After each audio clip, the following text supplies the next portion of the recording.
Hello everyone, it's Creepy and Tina. Hello. Welcome to the channel. Hope everybody's having a great day and that you're in the best of health. Yes, with health as always being most important. Now this is part 2 in our little series of things that we took for granted. And one of the biggest things that we take for granted is that we go get out of debt and do what? Get right back in it again. That is crazy. That is nuts. Once you're free, you should be happy and excited and never want to return to that situation, that state of mind again. True. So you go through all the trouble, all the sacrifice to get yourself out of debt. You are now debt free. You're ready to retire. You retire, you get on that boat or plane or train or automobile, whatever it takes to get to where you're going. You come to a new country. And then you jump quick back right into debt. Right back in there. You want to buy everything you see, from cars to houses to townhomes, everything just on a spur of a moment. So currently, let's just talk about credit debt in a whole right now. Currently, Americans have credit card debts that have reached over 927 billion. Let that sink in. Lord have mercy. And Jesus. each person, meaning individual, Right, has about 41% of their credit card ran up, meaning that if you have 100% to spend, you've spent at least 41% of whatever that card's max is. Wow. And the interest rates on average carry about 16 to 23%. 16 to 23%. That's ridiculous. That is a high average ridiculous. interest rate. We're not talking somebody just with bad credit. We're talking this is what they're trying to come out the box with, and you have to negotiate, which is why I always say, handle your credit rating yourself, meaning get some help from an expert, someone in finance, credit, repair to help you so you can raise that credit score so you can fight for those good interest rates, because they're out there, but they're not going to offer them. All right. Also, teaming up, and the reason for those high interest rates is the delinquency rate, meaning that you're at least 30 to 180 days late on your payment. And you would be shocked, but the average, they said, is 3.2% of people. So if you have 100 people in the room, you got that 3.2% that haven't even paid their monthly payment, the lowest that you could pay, the minimum. They are 30 to 180 days late. We, of course, know it's a lot to do with COVID, and not having a job and the whole economy as a whole. But remember that carrying that consumer debt into your retirement, oh my God, will affect your monthly cash flow. And that's money that you might want for more important things, or that you need for things like, let's say, healthcare, because now you have given up, when you've retired, your healthcare plan that you've had with your employer. Right. So now here you are needing to buy healthcare, and we all know buying yearly is always less expensive than paying for it monthly. But if that's all you can afford, then you do monthly. But if you can pay for it yearly, do it. But how are you going to do that if all your money is tied up in your credit card debt? How are you going to go and travel, even to visit friends and family that you leave behind, if you don't have the money because you're paying consumer debt? Right. So, and we also always talk about, you always have to be liquid. You can have all the finances in the world, but if everything's tied up or contingent upon, you have to do this, that, and the other to get your money out, you're not liquid. Meaning when an emergency comes or something like that, how are you going to get liquid quick to solve that emergency? So you want to make sure that you're not spending all this money in consumer debt. Also, they say historically now, we are living or outliving longer than what we planned for retirement. Meaning, we all thought, oh, I only have to plan until 70 or 80, and then we live longer. Right. And then we have no money to live longer. What do? Then you come out of retirement and you go to Walmart, you get Walmart grill, you go to Target somewhere, you get some other kind of job, pizza delivery or something like that, to keep money in your pocket. Right. And then let's talk about the bad debt, because we always talk about bad debt on the channel. Okay. Things that you don't want to have. That's your high interest credit card rate, right? Your variable interest mortgages, balloon payments, things like that. Those are all the things you finally fought to get yourself out of. And the killer, silent killer, I say, because a lot of people don't even think about it, but your high interest car payment. So here you are with house payment, got rid of it. Car payment, you got rid of it. high interest debt. You got rid of it. You come to retirement. Why would you run? I say this all the time. I cannot tell you how many people tell us, oh, I'm going to get out there and I have a week. I want to buy a house. I want to buy a car. I want to decorate that house. I want to get, a housekeeper, all this stuff set up. And I'm like, pump your brakes. You haven't even been out here Take yet. it slow. Yeah. Why Very are you slow. running to make all those same bills you just got yourself out from under in the U.S.? Why? And things work a lot different when you're in a different country, I'm telling you. Yeah. Especially as it relates to debt. Because here, they don't play. You can be one day late on your power bill, and they Just shut will up. shut it down. Right. We forget, I think, how easy it was to fall into that pit, like the debt pit, and how hard and how long it took us to dig ourselves out of there. So we rush back. I always say it's that American mindset. It's always that American dream that we've been sold and that we've lived and that we've just adopted as being truth, when I don't think it couldn't be farther from the truth. That we've been programmed to believe we need to have a car. Right. We need to have a house. How dare you ever say, oh God, the nasty RENT word. Oh no, you rent? Where did you go wrong in life? And I'm like, where did I go wrong in life? I have a ton of money. What are you talking about? And they're like, you don't own a home. And I'm like, no, you own the American dream. Your American dream ain't my American dream. Sorry. And basically, she really sent some sound information, because for the most part, the middle class used to be the middle class. Yeah. And now what they middle class? the lower class now. It's just like Soul Plane. You can be where the economy is now. A lot of people on the back of the plane instead of the front of the plane. Right. And then they think, oh, I need a car.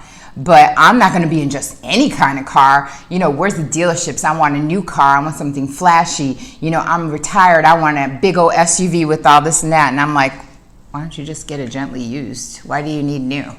Right. You haven't even been out here. You don't even know if you're going to drive. That's my big thing all the time when they're like, no, I'm getting a car. I was like, have you driven out here? And you know what, Tina? People are going to do what people want to do. And you know what? Because they still feel the American dream is what they want to achieve. Right, consumerism. Right. Which then leads you to, okay, now I ran out there and I rushed to buy a house. So you rushed, you bought this house. They saw you coming. So you've already overpaid 9 times out of 10 for these homes.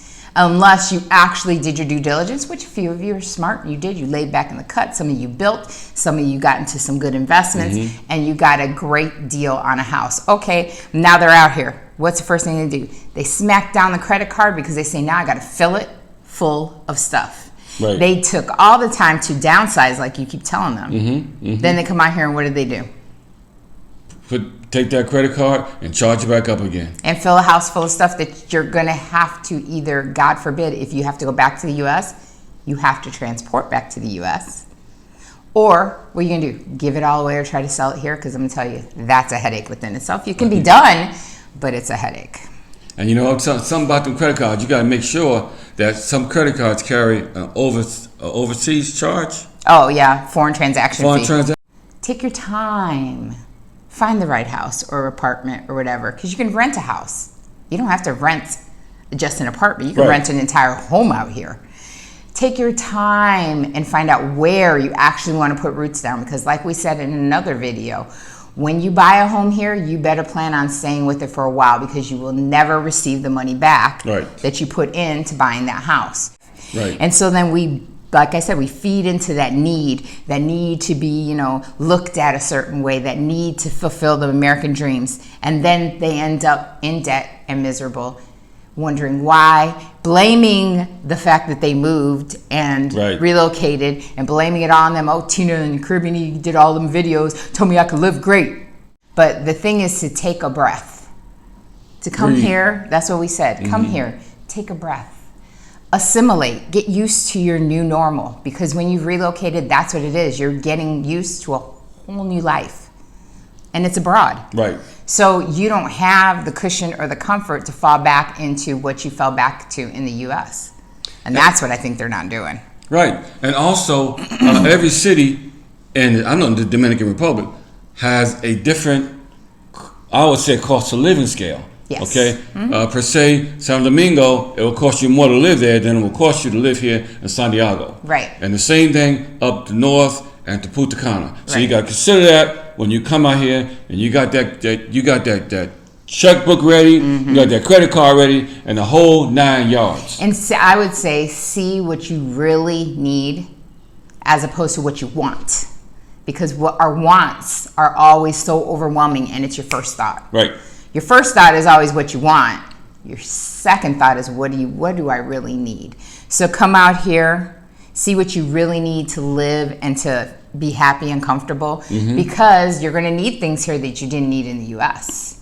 And you're going to not need some things that you thought you needed in the U.S. You're not going to need them here. So just see what you need to feel happy, to feel comfortable. And you might see that it's a far cry from what you had or what you initially thought when you landed feet on the ground that you were going to need. Right. That's the biggest thing. When you see what you really need and what you can live on and the cost of living, that's why I say when we do all the cost of living, it really affects the way your mind thinks, and your mind will shift. You'll see that things that you thought were so important are not that important. And things that you need, you're not going to really need. So you can either leave the rat race, stop competing with the Joneses, and come up a winner, or you can get on the hamster wheel of debt and wants and just keep on running. So, I mean, like you said, citizenship, I was like, oh my God, that's another cost I even forgot that people just, I'm serious. Like, you guys have no idea how many people give us this grand plan, because I'm always like, well, do you have a game plan, this and that? And they're like, oh yeah, I'm going to get off the plane and I'm going to buy a house. Yeah, that should take, what, 2-3 days? And I look at them like, really? And then they're like, oh yeah, and then while I'm there buying my house, I'm gonna definitely buy a car. We need a car. And we're gonna meet the second day with this lawyer who's gonna, oh yeah, they're gonna charge us $5,000 to $10,000, because, whatever they say, you better add a few thousand, because it adds up, as we all know lawyers' fees do. And then, yeah, we're going to get citizenship. So I'm going to be a citizen. I'm going to own a house. I'm going to have a car. I'm going to have this. I'm going to have that. And I'm going to do it all in 1 month. What do you think? And I'm like... And post out of all that you plan, you wake up one morning and say, you know what? I don't want this no more. I don't want to live here no more. I want to go somewhere else. I changed my mind. Now I want to move somewhere. Now you stuck, and you got the ball and chain that you created for yourself. True. You stuck. Preach. So you might as well be back on that hamster wheel, back in the box in the U.S. of A, because if you're going to come here with the same mindset, back in the box again on the hamster wheel, you're just going to keep on running. Back in the shackles. So don't break out of bondage and get yourself free to just shackle yourself in a different country and a different environment. Think what is a need, what is a want. Feel out your new environment, meaning get assimilated to where you're living and figure out what you need now in this point of life that you may not have needed before, and what you don't need from your past life that you want to get rid of and not ascertain again here. So that's the best advice we can give you, and that was definitely some things that we absolutely took for granted before coming out here, and a lot of people take for granted as well. Your life is not going to be, nor should it be, the American dream here. Your life should be, I'm in retirement, I'm going to enjoy life, and I'm ready for my second chapter. Absolutely. And I'm not definitely ready to get back on the hamster wheel again and get back into debt. Yes. So, in the meantime, between time, always remember that life is to be enjoyed. Yes, and we want to thank and say hello to all of our new subscribers. Yep. Keep on hitting that subscribe. Always hit notifications, and always give this and all video a thumbs up, because hitting subscribe and hitting that thumbs up changes that algorithm, beats out YouTube, and has us to bring you great content like this so that you can be informed and you can retire well. Always remember that all information is underneath every video, in case you were thinking about that one-on-one consultation to kind of get your head straight and get your priorities in order to living in the Dominican Republic. So, until the next video, peace.